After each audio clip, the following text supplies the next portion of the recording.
Well, sales were pretty good today.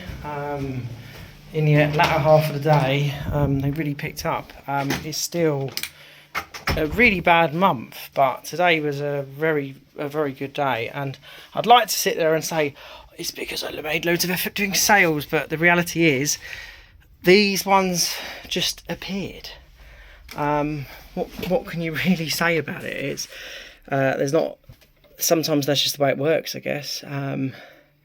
Maybe the ones that I chased up will turn into something, but I think there's a lot of the time you can't really do anything about it.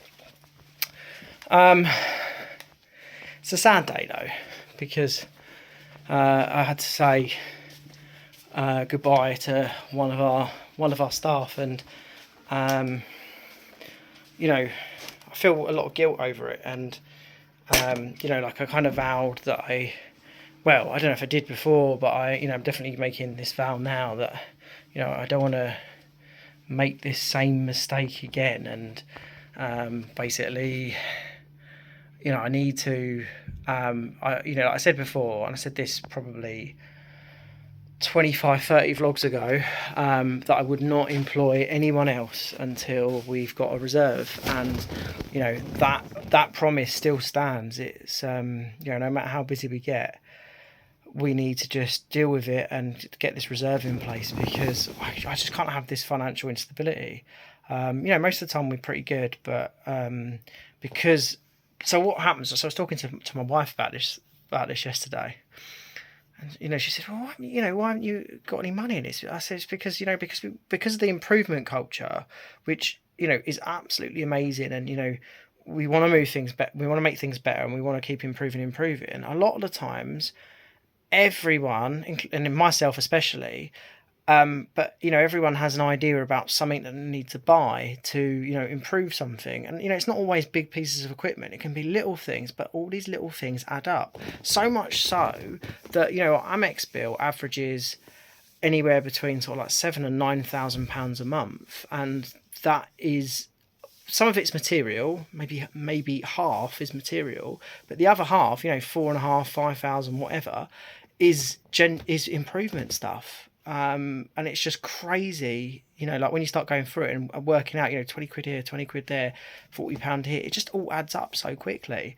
And like we've identified so many things that we want to spend money on, but I have to just put a pause and go, we need to act. Well, we have no money, so we need to act like we've got no money, and just basically, kind of as the saying goes, use your wits, not your wallet, and try and make things work. I mean, there are some things that I can't really help, but I mean, right now we need another barcode scanner for one of the computers. I mean, my argument at the minute is, can't we just use the one barcode scanner that we got and just have that computer set up for doing the labels? Is it really that big of a deal?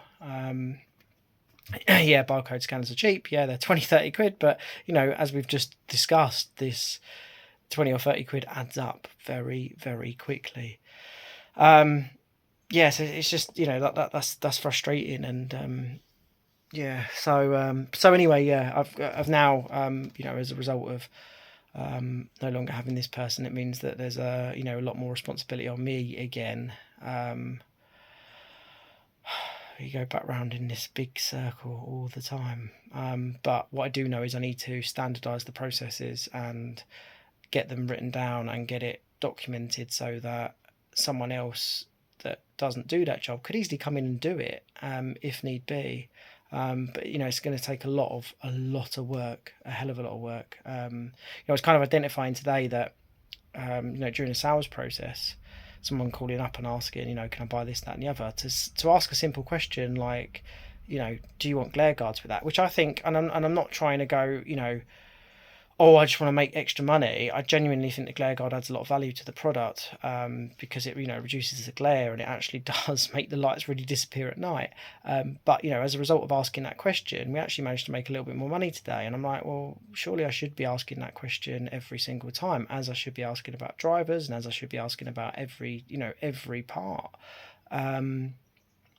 because it helps with the sales. And if you've already got the sale, it's easy to easy to add to it, I guess. But yeah, that's a sensible thing that I need to kind of document out, and it helps the customer too, because like so it makes a better install, it makes a better end product, and who wouldn't be happy with that?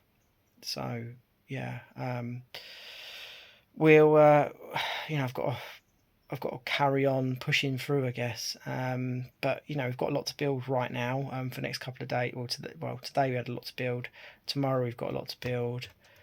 Monday, a little bit. Like basically has moved over because there was another little order that came over on Monday for Monday, because I was like looking at how many lights we've got to build tomorrow, and there's quite a lot. So I was like, I can't really push it too much. And then I've been working on some system improvements again to try kind of create this flow. Yeah, I know. I hear you. I should be working all the time on sales. I absolutely should be. I just want to make sure that, my problem is that I don't want to get through this scenario where, oh, we can do all the sales we want, but if we can't deliver on them, what's the point? And that's what me and Phil were discussing last night. He's talking about the BHN and Mike Michalowicz's Fix This Next, and his hierarchy of needs is, like in terms of what his next need is the same as mine. It's sales, but underneath sales it says you've got to make sure that your deliverables like as as offered, as delivered kind of thing, and that's really important. So there's just no point in, we could do 50 grand of sales for argument's sake in a month, but if you can't deliver on 50 grand of sales, you've got a problem. And so like it's trying to strike a balance between the two, which is probably one of the hardest things. I don't think there is such thing as balance. I think we all sit there and, any business owners out there sit there and go, we want balance. We want, like a nice balance of sales versus a nice balance of production and everything else. And the reality is that doesn't really happen.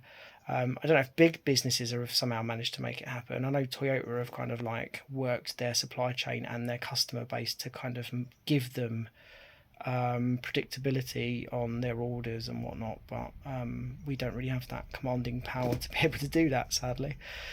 Is what it is.